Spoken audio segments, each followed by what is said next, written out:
Well, thank you everyone for joining us today in our next edition of LTS Answers.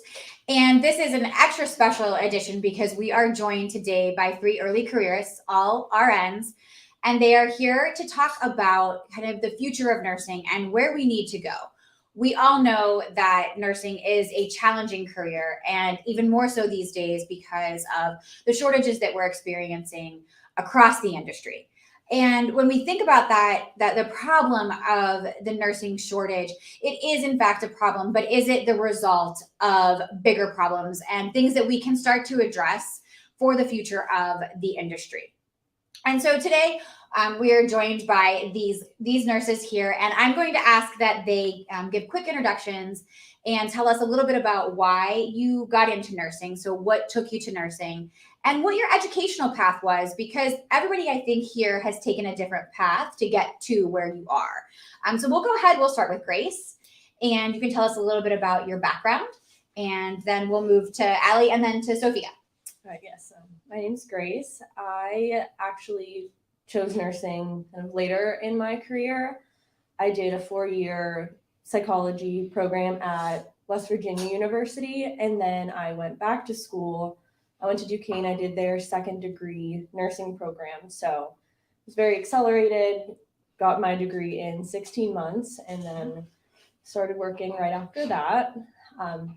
I spent a lot of time throughout my life in and out of hospitals with his family members, and I was always really touched by the nurses and how good they were to my family and even to me, and how comforted they made us feel. And so that made me decide that that's what I wanted to do with my career. That's really great. That's a great reason to go into nursing, to make a difference and to make an impact. So Allie, what about you? My name is Allie, and I went to West Virginia University. I did their BSN nursing program. So it was the 4-year degree, and that was it. I chose nursing because I'm the oldest of 4 girls, and I feel like I've always had a knack for just like taking care of other people and like comforting, and I've always been drawn to like the medical field, and I just felt like nursing like was just the place that I needed to be, and I'm glad I picked it. So you kind of had that calling, right? Yes. So they talk about the calling in healthcare, and whether that calling is taking you to healthcare in the consulting sense or in other areas within healthcare, but especially on the clinical side. So you kind of had that calling that took you there. Okay, Sophia, how about you? My name is Sophia. I currently work in labor and delivery. I chose nursing for a little bit of a different reason. I've always wanted to do something, I knew in the medical field, but wasn't sure what. I went to Penn State, undecided at first, quickly realized what I wanted to do. Once I finished Penn State, I went to a hospital-based nursing school and then continued back at Penn State for my BSN. I chose nursing because of the versatility of the degree. I feel that it opened a career path that leads to endless options, and there's so much you can do with it. Absolutely. And I think that we've seen that as the industry has progressed over time, that there are so many opportunities for nurses, not just at the bedside, but in leadership, in clinical informatics, case management, wherever, quality. There are so many different paths that nursing can take you. But let's start back to at the beginning, right? Let's go back to your nursing programs and let's think about what it was like to be in school, and what do you think maybe could change within those programs to better prepare you for your career, right? So you go through your program, you're learning so much and it's overwhelming, and then here you are, you're starting orientation. So what do you think maybe could change within those programs? We'll go ahead and start with Sophia. So I think the biggest thing with nursing school is it's very strict, and it's strict in ways that aren't the same in nursing. I feel there's an opportunity for nursing schools to revisit their diversity and inclusion programs and policies. There are very strict guidelines when it comes to things like hair, nails, tattoo, what you're wearing, and not just what you're wearing to clinical, what you're wearing in the classroom as well. And they're simply outdated. I feel that these could greatly impact the pool of nursing applicants simply based on personal appearance.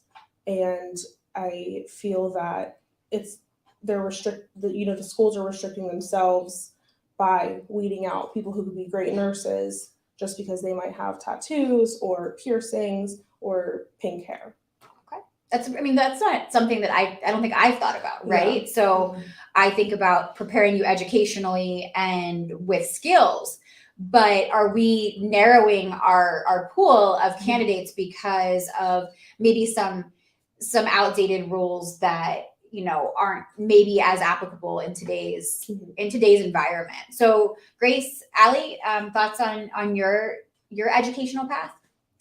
One thing that was, I feel like, very big for me, especially doing a second degree program where a lot of the other students I was in school with were a lot older. Like, they were moms, they had kids, they had husbands, like a lot of other things outside of school. And I feel like the school is very not understanding of things like that. Like, there's this one girl whose son got the flu and had no one to watch him, and she had to miss an exam, and it was just, they were not letting her make it up, and then she wasn't going to graduate. When actually in nursing, if your child is sick or you have something going on, you can call off for the day. And that's, managers and everyone is okay with that. I'm like, why is that not the same in school? Right. I think that in general happens in school, right? Where we don't have that work-life balance, and it's difficult but in a program where there are those that are established and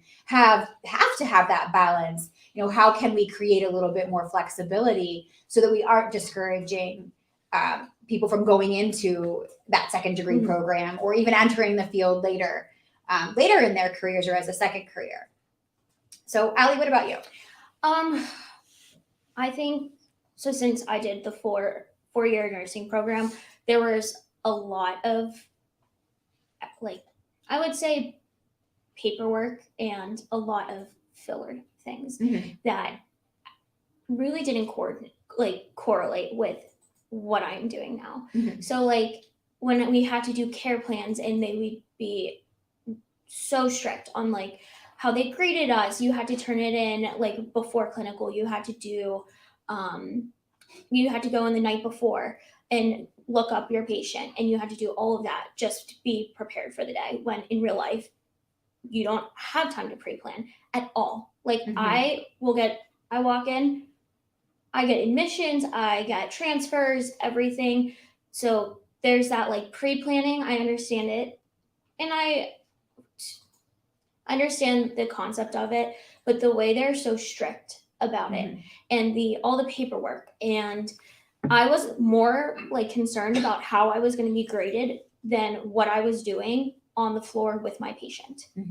So I think that they need to maybe start focusing a little bit more on the clinical side of the actual experience.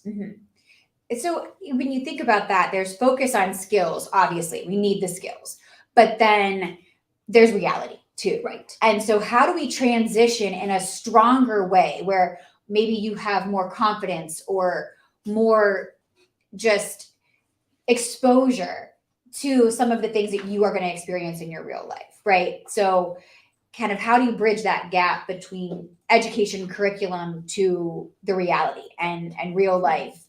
And I'm not sure I have those answers, but maybe somebody out there that's listening is hearing what you're saying and they're like, okay, wait, maybe I can think of a way to improve upon that or to bridge that gap. Maybe it is more clinical time. Maybe it's more exposure on, in a residency program or out there on the units, really seeing what it's like.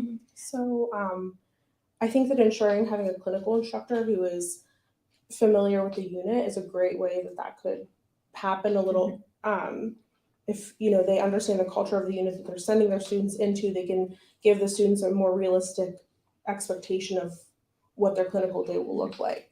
I think that on the job training, that hands-on, just that, again, that exposure, so that you have more of a comfort level when you actually are out there with your own patients.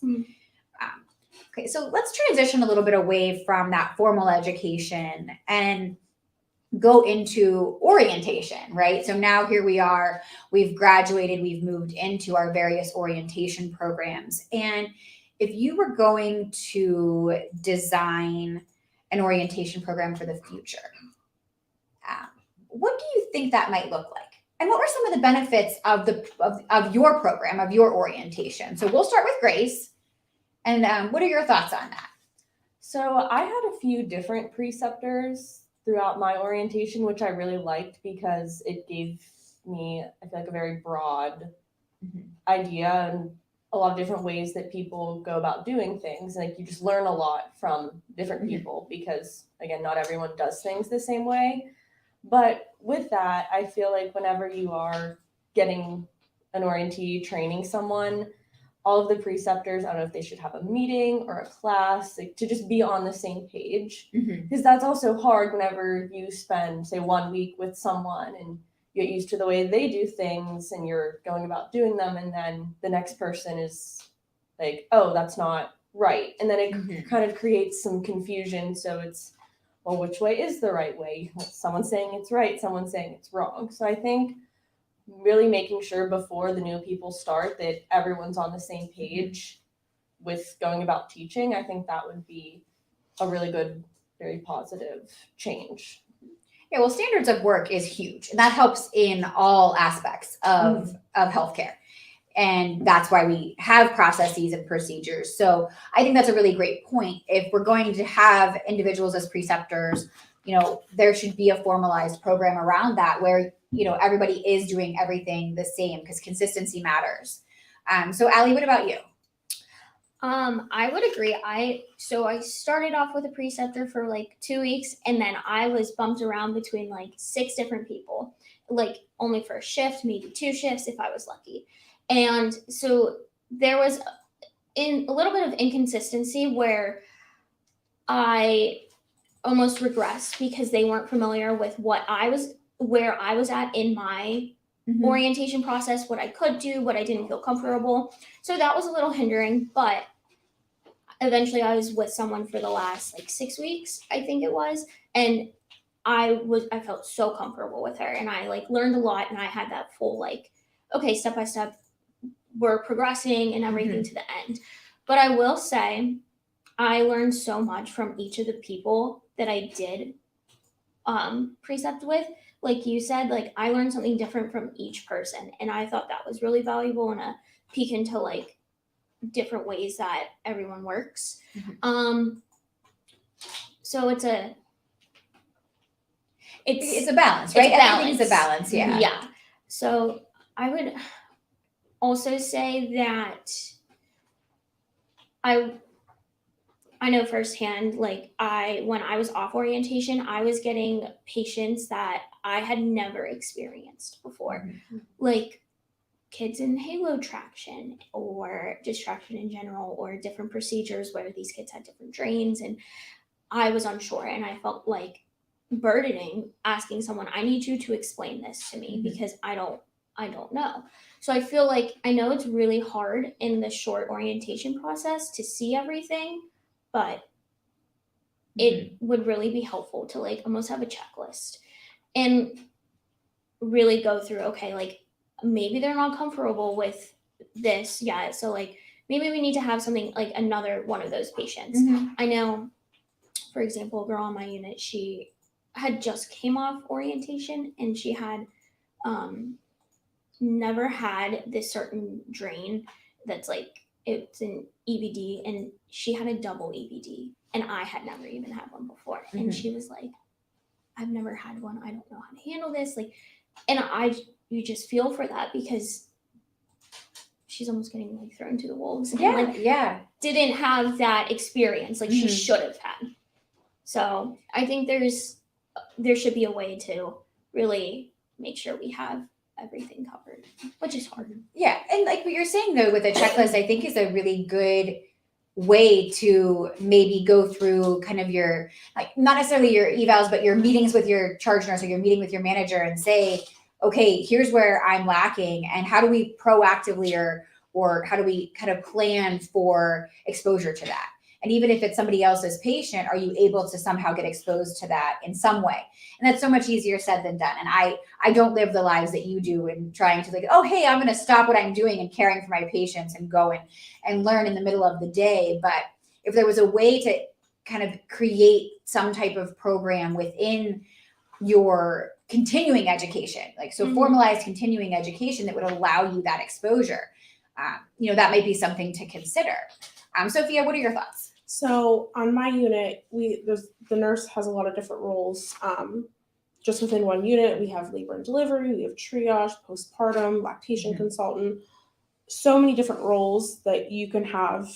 Special care nurse for infants or for newborns. And I think that I was given the opportunity to spend a day at some point within my orientation with each of those roles. Even I started with postpartum, and then, spent days with each of the different nurses. And I feel like that helps you see a bigger picture or the whole picture of the unit. And it just helps you understand how to make things run better and how to help in different ways. And then eventually, you train into those roles, but even just seeing them for a day really helps. Very good. Okay.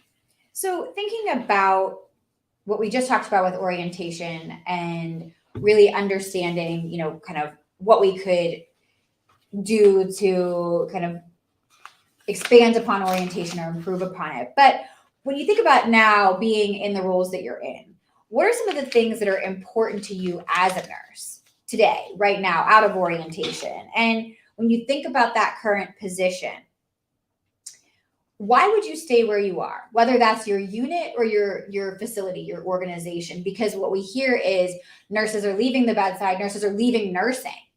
And we saw a lot of that with the pandemic. And I think we might be seeing some of that turn around where some of the nurses that may have retired might be coming back part-time or per diem. But what keeps you at your organization? What keeps you there? What would keep you there that really helps with retention? Because retention is a big thing that we're hearing right now. How are we going to retain our nurses? How are we going to retain them? Because we're having a hard time hiring them, so we need to keep what we have. And so let's start with Allie. What are your thoughts on that? The biggest thing for me currently, why I'm staying on my current unit, is the culture on the unit with the nurses and our PCTs, staff management, all of that. I think that is really important, and that's honestly what keeps me there. I like our patient population. I like what I do, and yes, there are challenges and everything, but the biggest thing that keeps me there is my coworkers. And honestly, I walk into work and I'm like, okay, at least if I'm having a bad day, I know there's someone to help me. I know there's someone that I can talk to, which is really the biggest thing. I think some things that what could keep nurses there could be opportunities for more education, for different, furthering your career steps. I know there is a career ladder, but it's just only after you hit this mark, you hit this number of years. And I feel like there is more that should be available other than just the number of years that you were there. So different certifications you can get, or different classes you can take, or opportunities, or even if you do want to go back to school, what do your options look like? So, and that may very well exist within your organizations, but it's if you don't know it and you don't know how to find it, and it's not put out in front of you, that communication around it, or it's not promoted, right? That career ladder it's important for you to know. So, where is my life going? Where am I going to be in 5-10 years?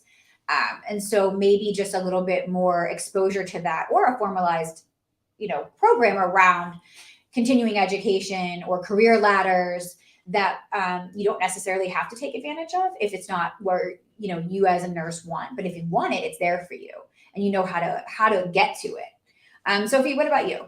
I feel like you couldn't have said it better, but I agree that those things do exist, but the knowledge, it's up to you to figure out, how the clinical ladder works, studying to pass certification tests. And I think that the unit doing better with, laying out those options and showing you the steps you need to take very clearly would help tremendously. And also, like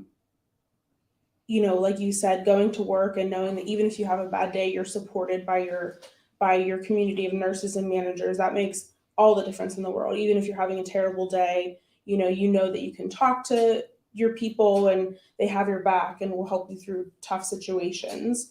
I can't imagine, going through some of the things I go through and not having the people around me. It really makes a huge difference.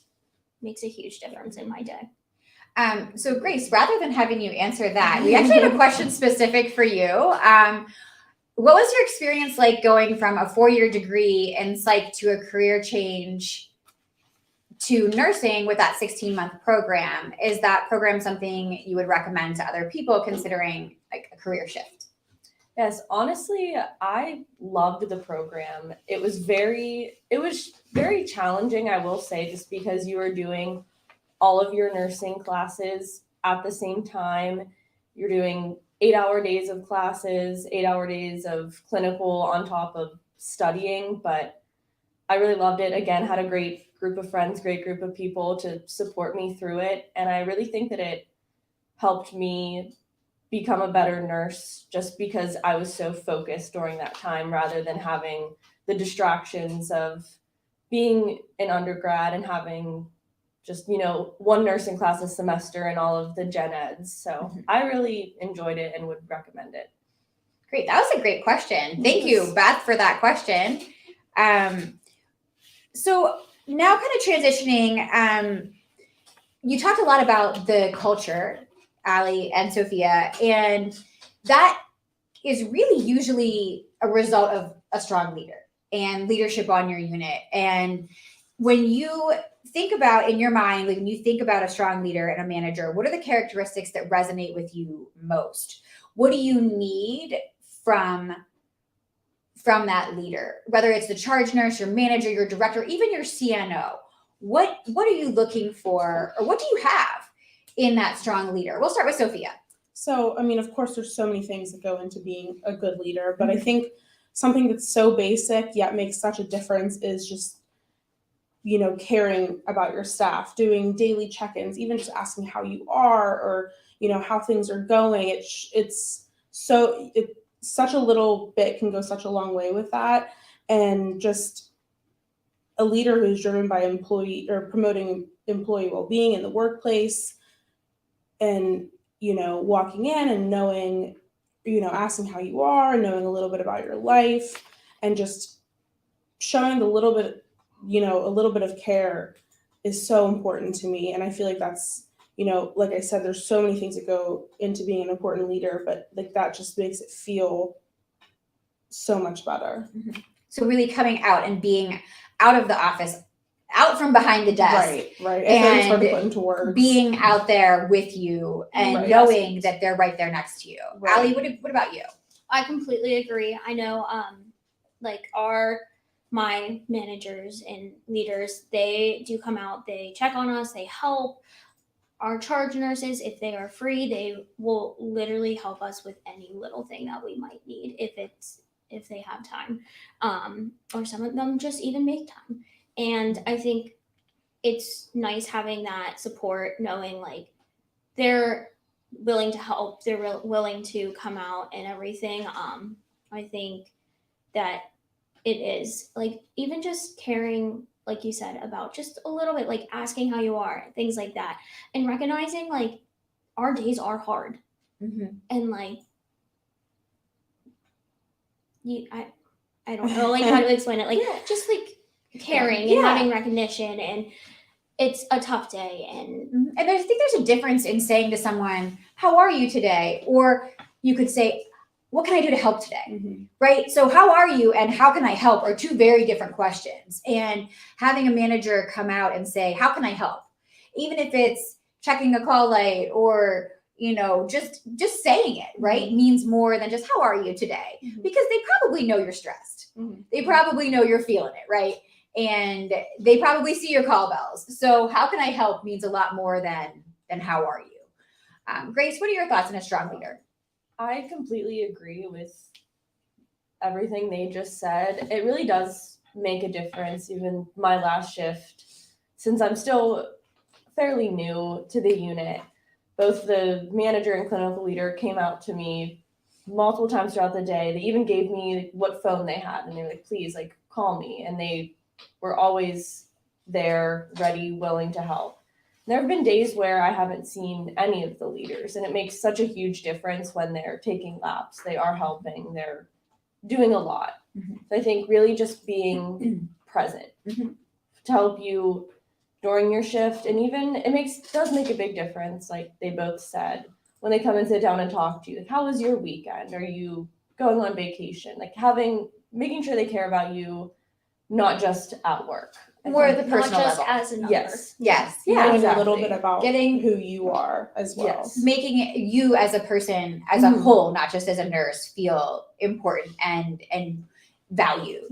And I think it's hard for managers, directors, VPs, whatever their position is, because they are pulled in so many different directions and there are so many meetings. And I think that's something as an industry we could really look at and say, do we need all of these meetings? Could that meeting be an email, right? And I know how busy they are and how hard it must be to even do that, but yes, I don't think they realize how much that goes. Yes, it goes a long way. Your day. Absolutely. And maybe we can, as you think about your days, those leaders that are listening today, what are the meetings that you can maybe eliminate from your day to day so that you can spend more time supporting your team?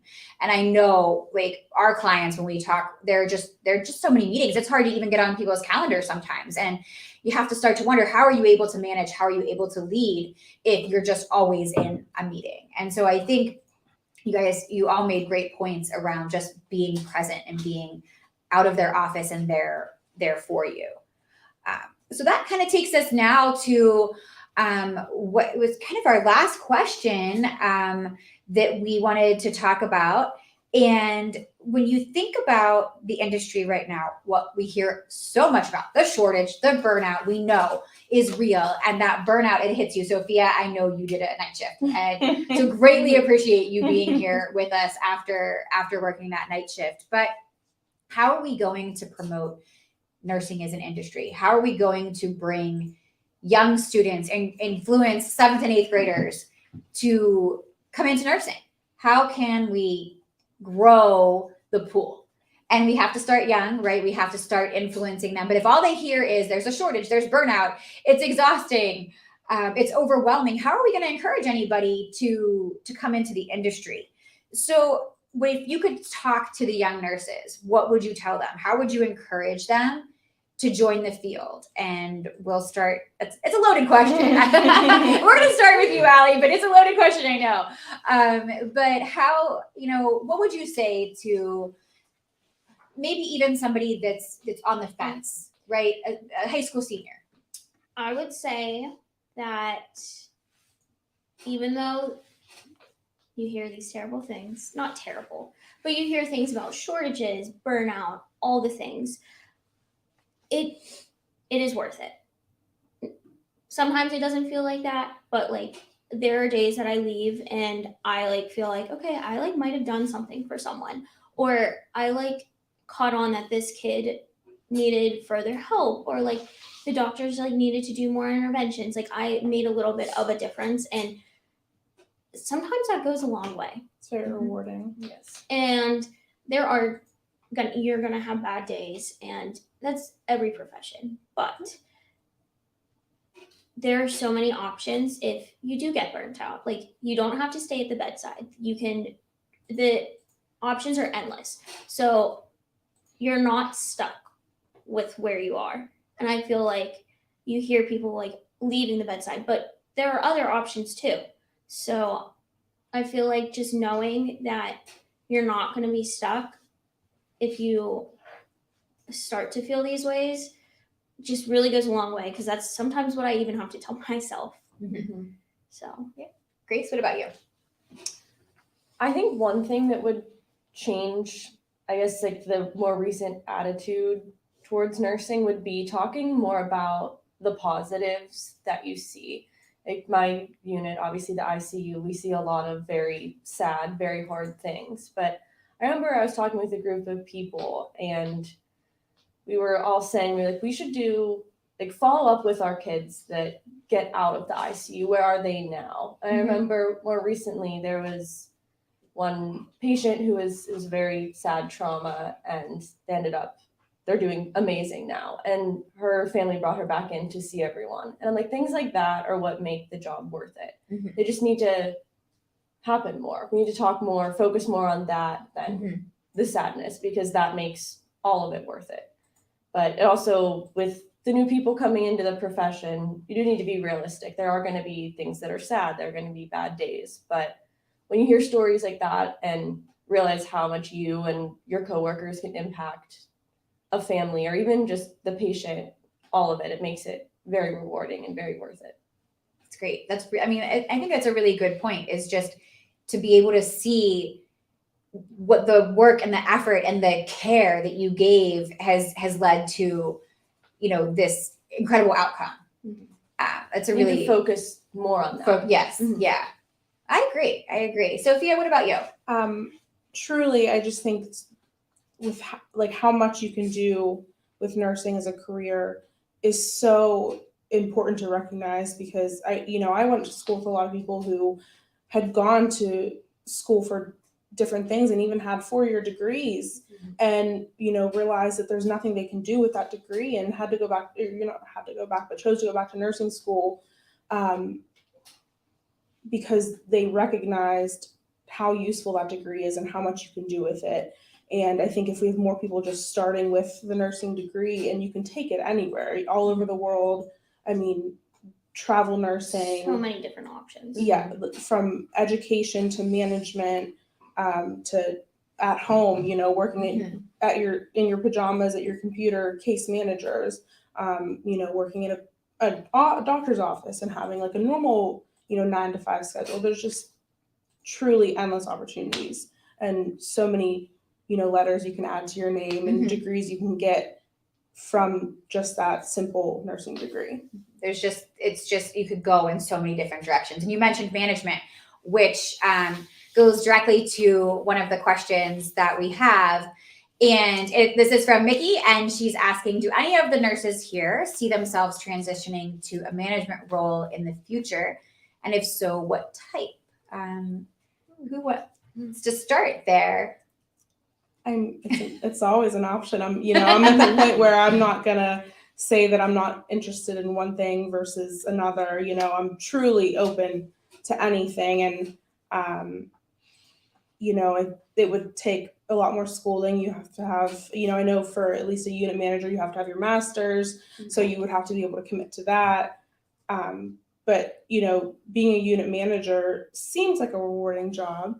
Although tough, but truly I'm not gonna, I'd be open to anything wherever it takes me. So yeah, it's always a possibility. Grace or Allie? Go ahead. I'm definitely not opposed to anything within management. What, kind of like our conversation earlier, I would just like to know, what are those options? What would my day look like? What do I need to do to get into that field? Yes, that's exactly what I was going to say. And so maybe for going back to that career ladder that we were talking about, what is a day in the life, right? What's a day in the life like for a manager, a director, a VP, the CNO? And are you able to, is our program able to be created around that exposure and giving you all the opportunity to understand what it would be like? Yeah, because what is your day like as a manager? What are you doing? We talked a lot about meetings. They have a lot of meetings. So we know that's for sure, right? But really, what does it entail? Because now you're moving into other aspects of just management, right? It's not just nursing. It's not knowing all of your clinical things. It's understanding how to handle people and discipline and, reward and, acknowledging and valuing those people. So there's a whole different kind of soft skill set that comes into play when you move into management. Another great question. So I think that what we heard today is just truly a passion for giving back and for caring for your patients, but also wanting to make it better and wanting to make it a place where people are going to want to join the industry and they're going to want to stay where they're working, and that we can start to maybe turn the tide on the nursing shortage. And how are we going to do that? And hopefully with some of the things that we heard today from the three of you, we'll be able to spark some ideas or some inspiration in how to change what we're currently doing, because we cannot continue to do what we've always done.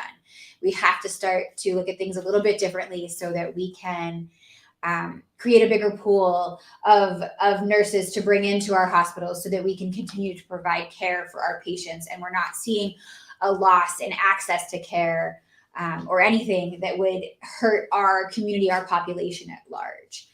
I can't thank you three enough for joining us. I know that you have busy schedules, and I know that you're probably exhausted from your 12-hour shifts, your night shift specifically. But this meant a lot to the Altius team and to our viewers that are out there watching with us. So thank you so much. And who knows, maybe we'll do a part 2 in a couple of months and see how things are going for all of you, and if we can bring some more inspiration to the viewers that we have. So thank you all so much.